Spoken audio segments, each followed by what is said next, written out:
This channel does not promote any violent, harmful, or illegal activities. All content provided by this channel is meant for an educational purpose only. Top quality और consistent performance के लिए सिर्फ silver pump नाम याद रखना।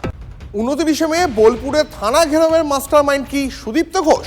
Police পেটানোয় অভিযুক্ত বীরভূমের তৃণমূলের নেতা সুদীপ্ত ঘোষ। অনুব্রত যে ভাইরাল অডিও ক্লিপ, সেই অডিও ক্লিপে আইসিকে মারধরের হুমকির পর সুদীপ্ত ঘোষের নামের কাউকে একটা থানা ঘেরাওয়ের নির্দেশ দিতে অনুব্রত মণ্ডলের গলায় শোনা যাচ্ছিল অডিওতে। কিন্তু কে এই সুদীপ্ত ঘোষ? তিনি কি অনুব্রত ঘনিষ্ঠ তৃণমূলের কোর কমিটির নেতা সুদীপ্ত ঘোষ? যদিও আমরা যখন সেই সুদীপ্ত ঘোষের সঙ্গে যোগাযোগ করি তখন তিনি দাবি করেন অনুব্রতর হুমকি দেওয়ার সময় তিনি ছিলেন না। তাহলে কে এই সুদীপ্ত ঘোষ? খোঁজ শুরু করলো পুলিশ। হ্যালো, যে অডিওটা ভাইরাল হয়েছে অনুব্রত মণ্ডলের, সেখানে তো আপনি উপস্থিত ছিলেন পাশে? হ্যাঁ। না, উনি তো আপনাকে বলছেন যে সুদীপ্ত তুমি লোক ডাকো, বলছে কিন্তু আমি উপস্থিত ছিলাম না, ঠিক আছে? আর আপনি তো আমি কাউন্সিলর, রাত্রে থাকবো না। আপনি তো বোলপুর শহরের কাউন্সিলরদের গ্রুপে মেসেজ করেছেন, যেটা আপনাকে সেদিনকে ফোনে অনুব্রত বাবু অর্ডারটা দিয়েছেন যে লোক জড়ো করতে হবে, সেখানে তো আপনি গ্রুপে মেসেজও করেছেন। আমার জানা নেই এর সম্পর্কে কিছু, ঠিক আছে? বোলপুর থানা ঘেরাওয়ের জন্য লোক জড়ো করতে নির্দেশ সুদীপ্ত ঘোষের। বোলপুরের কাউন্সিলরদের এই নির্দেশ দেন সুদীপ্ত বাবু। হোয়াটসঅ্যাপে গ্রুপ চ্যাটে সেই নির্দেশের হদিশ পেয়েছে টিভি9 বাংলা। প্রত্যেক কাউন্সিলরকে একেবারে কড়া নির্দেশ দেওয়া হয়েছিল। কি নির্দেশ? পুলিশ পেটানোয় অভিযুক্ত সুদীপ্ত ঘোষ এই নির্দেশ দেন। পরে তিনি জামিনে মুক্ত হন। হোয়াটসঅ্যাপ গ্রুপ থাকলেও যাবতীয় অভিযোগ অস্বীকার করেছেন তৃণমূল কাউন্সিলর তাপস সরকার। তিনি অস্বীকার করলেও এই নির্দেশের কথা কিন্তু স্বীকার করে নিয়েছেন আরো দুজন কাউন্সিলর, তাপসী বাউরি এবং সুস্মিতা ভকত। শুনুন। এই যে থানা ঘেরাও হয়েছিল না, যেটা 29 তারিখে, মানে সেটাই কি আপনি গিয়েছিলেন? হ্যাঁ, আমাদের এক সুজিত দাস বলে আছে, উনি মেসেজ পাঠিয়েছিল। সেই দিন আমি দেখি নাই, সেদিন বলেছিল 5টায়। তারপর আবার সুজিত দাস মেসেজে দেখলাম যে উনি বলেছেন 3:30টার সময় 250-300 লোক নিয়েছে, থানা ঘেরা হবে, আমাদের পার্টির লোককে এনেছে বলে। কিন্তু আমি কোনো কর্মী নিয়ে যাই না, আমি যে একাই গেছিলাম। তারপরে দেখলাম আমাদের অনেক কাউন্সিলর গেছে, চাঁদ মাতা গেছে, গৌরী টুডু গেছে, তারপরে গণেশ বাহাদুর গেছে। 29 তারিখ ওই নাগরিক সমাজের ব্যানারে যে জমায়েত হয়েছিল থানাতে, সেখানে আপনি ছিলেন তো? না, আমি ছিলাম না স্যার। আপনাদের আমার খুব শরীর খারাপ, আমি বিছানায়, আমি ছিলামই না এবং আমার কেউ যায়ও নি। সুদীপ্ত ঘোষ মেসেজ দিয়েছিলেন, হ্যাঁ, কিন্তু আমার শরীর খুব অসুস্থ, আমাকে পানিয়ে আমার ওয়ার্ডের একটা ছেলেকে বলেছিলেন। আমাদের গ্রুপে স্যার মেসেজ ছিল, হ্যাঁ ওনারই তো মনে হয় মেসেজ ছিল গ্রুপে স্যার। কি লিখেছিলেন যে ওই 250-300 ছেলে নিয়ে যেতে হবে? হ্যাঁ। 29 তারিখে যে থানা ঘেরাও হয়েছিল, আপনারা তো ছিলেন, আপনিও ছিলেন, এটা কি মানে এটা কি অনুব্রত মণ্ডলের ইনস্ট্রাকশনে নাকি সুদীপ্ত ঘোষ আপনাদের কাউন্সিলর? না, সুদীপ্ত ঘোষ, অনুব্রত মণ্ডল কারোর ইনস্ট্রাকশন না, এটা নাগরিক মঞ্চের ইনস্ট্রাকশন ছিল। বোলপুর নাগরিক মঞ্চ থেকে একটা বিক্ষোভ, কারণ হচ্ছে এই আইসি প্রচন্ড মানুষকে বিরক্ত করে দিচ্ছিল, কথা নাই বার্তা নাই, মানুষকে হ্যারাসমেন্ট করছিল, ঠিক আছে? এখানে কোন রকম অনুব্রত মণ্ডল বা সুদীপ্ত ঘোষ কেউ জড়িত ছিল না এখানে। আমি অ্যাজ এ কাউন্সিলর হিসাবে না, আমি একজন নাগরিক, বোলপুর সাধারণ পাবলিক হিসাবেই ঘেরাও করতে গিয়েছিলাম, কারণ আমি এটাই বুঝেছিলাম যে না, এটা অন্যায় হচ্ছে, আইসি যেটা করছে সেটা অন্যায়।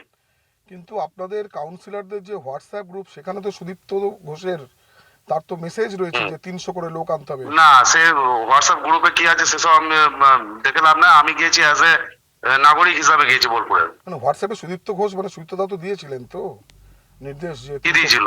যে 300 করে ছেলে আনতে হবে, 250-300 জন করে। না, ওইভাবে কিছু ছিল না। মানে আমার কাছে স্ক্রিনশট রয়েছে আর কি আপনাদের গ্রুপের। সে আমি জানি না আপনাদের কি স্ক্রিনশট আছে দাদা, সেসব দেখে লাভ নেই আমার। ওইভাবে ছিল না, আর আমাদের ওইভাবে আমরা যাইও না, আমরা নাগরিক হিসাবে গিয়েছি আমরা। সেদিন টেপটি সত্য না অসত্য, এআই জেনারেটেড না আদতে সত্য, তার সাক্ষী তো 3 জন আছে। অনুব্রত মণ্ডল যদি এসডিপিও অফিসে হাজিরা না দেয়, ওই অডিও ক্লিপে 3টি নাম শোনা গেছে। এক, চাঁদু। কে চাঁদু? তাকে কেন পুলিশ জিজ্ঞাসাবাদ করছে না? 2, সুদীপ্ত। কে সুদীপ্ত? তাকে বা কেন পুলিশ জিজ্ঞাসাবাদ করছে না? এবং 3, রাজীব কুমার, তাকেও পুলিশ জিজ্ঞাসাবাদ করা উচিত। তাহলে অডিও ক্লিপে যে 3টি নাম এসেছে, সেই 3টি নাম তাদেরকে সাক্ষী হিসেবে ডেকে যদি জিজ্ঞাসাবাদ করা হয়, স্পষ্ট হয়ে যাবে সেটি এআই জেনারেটেড না সত্যি করে সেটা ছিল। অনুব্রত ফাঁদে পড়তেই বীরভূমের সোচ্চার কাজল লবি। নাম না করে কেষ্টমণ্ডলকে নিশানা সিউড়ি 2 নম্বর ব্লকের তৃণমূল সভাপতির। অঞ্চল সভাপতিকে খুনের হুমকি দেওয়া হয়েছিল। বোলপুর লবির কাছে মাথা নত করব না। বোলপুর লবি অন্যায় কাজ করাতে চেয়েছিল, করিনি। ধর্মের কল বাতাসে নড়ে, বিনাশকালে বুদ্ধি নাশ। নাম না করে এবার অনুব্রতকে নিশানা নুরুল ইসলামের। শুনুন। রাজু মুখার্জিকে থ্রেট করে কি বলা হয়েছিল? কিরে রাজু, সোজা লাইনে আসবি না জীবনটাকে বিলীন করে দিতে চাস? একদম হুবহু যে কথাগুলি বলা হয়েছিল, যে শব্দ ব্যবহার করেছে, আমি সেটাই বলছি সবার সামনে। উদ্দেশ্যটা তো বোলপুর যেভাবে আমাকে মাথা নিচু করতে বলেছিল তাদের কাছে, আমি তা হইনি। বোলপুর যে অন্যায় কাজটা আমাকে দিয়ে করাতে চেয়েছিল, আমি সেটা করিনি। সেজন্যই তো এই ব্যাপার। ধর্মের কল বাতাসে নড়ে, বিনাশকালেও বুদ্ধি নাশ হয়। বুদ্ধি যখন নাশ হবে, একটার পর একটা ভুল তার মধ্যে থেকে হতে থাকবেই থাকবে। এটাই হতে চলেছে। বোলপুর থেকে তাকে ডেকে হুমকি দেওয়া হয়েছিল, জানালেন তৃণমূলের অঞ্চল সভাপতি রাজু মুখোপাধ্যায়। বিভিন্নভাবে ওই রকম টাইপের তো চলছিল, আপনারা তো দেখতে পাচ্ছিলেন যে বিভিন্ন আমাদের যারা অঞ্চল প্রেসিডেন্ট আছে, যারা নেতারা আছে, তাদেরকে বিভিন্নভাবে একটা সেট করা হচ্ছিল বা ভয় দেখানো হচ্ছিল যে নুরুল ইসলামের সঙ্গে থাকা যাবে না, এরকম একটা ব্যাপার তো চলছিলই। ধরুন প্রত্যেক জায়গা থেকেই চলছিল। শাসকের দিকে আঙুল তোলার মতন অভিযোগের অভাব নেই এই বাংলায়। পানিহাটিতে তৃণমূল কর্মীর বাড়িতে এবার মিলল অস্ত্র ভান্ডার। পুলিশি অভিযানে পানিহাটি পুরসভা তৃণমূল কাউন্সিলর ঘনিষ্ঠ নাইম আলী ওরফে নেপালির বাড়ি থেকে উদ্ধার হলো প্রচুর অস্ত্রশস্ত্র। পুলিশি অভিযানের খবর করতে গিয়ে এলাকার এই তৃণমূল ঘনিষ্ঠ নেতার হুমকি মুখে পড়তে হলো আমাদের মানে TV9 বাংলাকে। অস্ত্র ভান্ডারের মালিকে নেপালিকে আগরপাড়া থেকে ইতিমধ্যেই গ্রেপ্তার করেছে পুলিশ।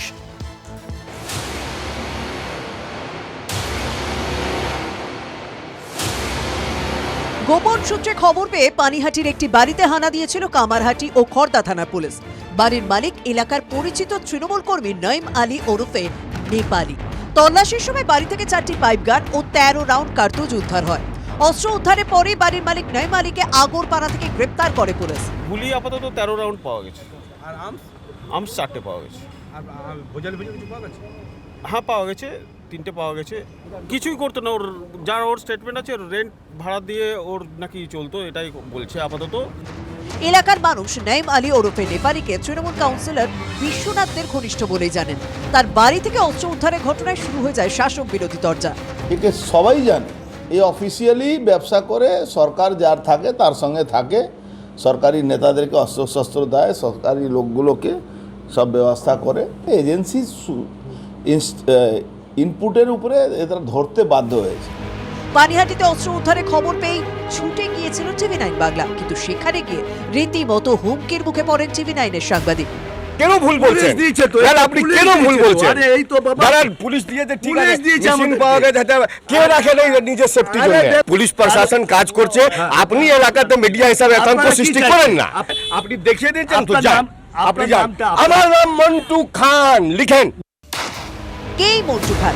অস্ত্র উদ্ধারের খবরে বাধা দিতে কেন এতটা তৎপর মন্টু? স্থানীয় মানুষ তাকে নাইম খানের সঙ্গী হিসেবেই চেনেন, অথচ তাকে দরাজ সার্টিফিকেট দিলেন পানিহাটি পুরসভার তৃণমূল কাউন্সিলর। মন্টু খান তো ভালো সামাজিক লোক। হ্যাঁ, দলে কোন পদে আছে?